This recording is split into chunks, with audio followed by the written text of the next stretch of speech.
Hello, today I was going to do a video all about popular British music albums whose names were changed to suit an American audience, but I postponed that video till Friday because today I'm doing weather.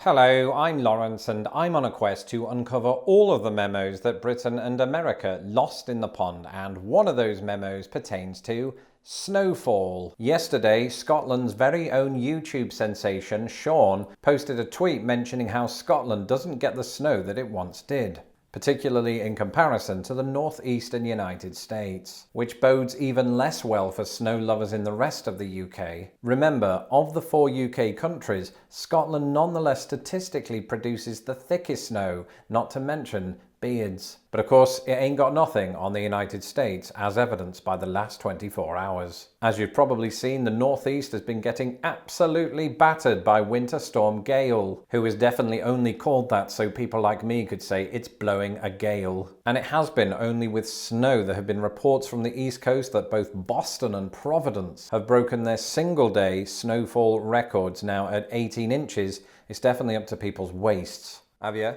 Yeah, you've been watching the snow on the news. It's crazy, isn't it? I mean, it's unlike anything you'd get back home.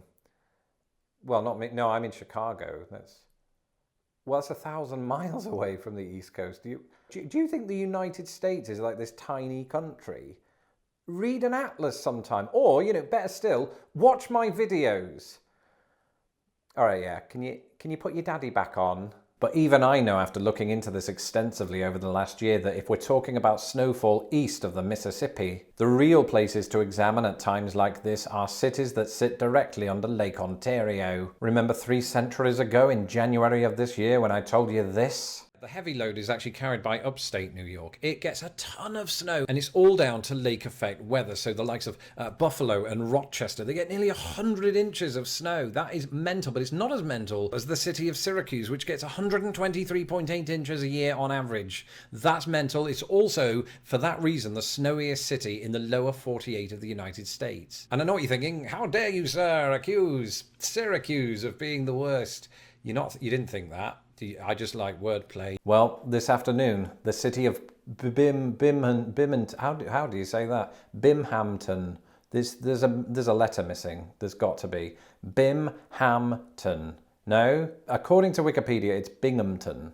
Is it Binghamton? Is that real? Anyway, the impossibly hard to pronounce city of Binghamton in New York was trending on Twitter, where users were uploading pictures of the snow engulfing their house like it was Galactus. On the one hand, it is a pain in the arse if you've left your iPhone in the car. On the other hand, the climate proves once again just how seriously it's taking social distancing. And that's because the city of Binghamton set a new personal record overnight. More than 40 inches and frequency changes were dropped on that city overnight. And at her peak, Gail was dropping about 6 inches an hour, which I've just realised sounds like a really unhealthy weight loss goal.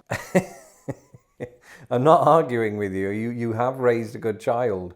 She just has a terrible sense of scale, that's all. Well, and I also vaguely remember being 4.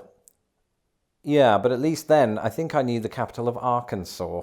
What do you mean I was a weird kid? Now, on a serious note, there have been reports of damage due to the storm, and people have just been told to stay at home.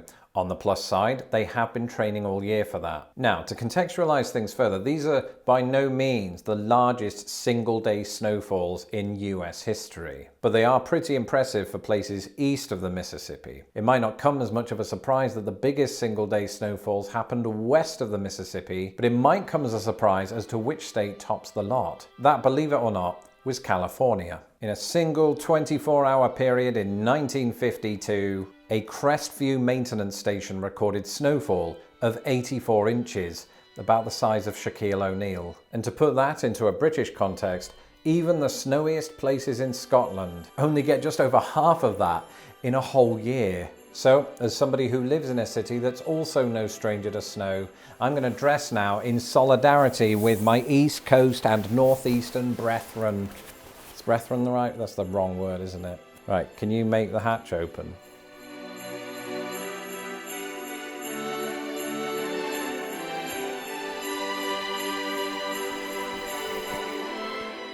I don't have gloves.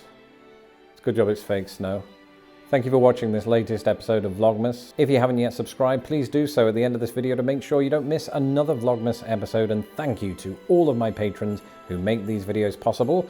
If you would like to support the channel and become a patron today, you can do so at patreon.com/lostinthepond. Until tomorrow's video, goodbye.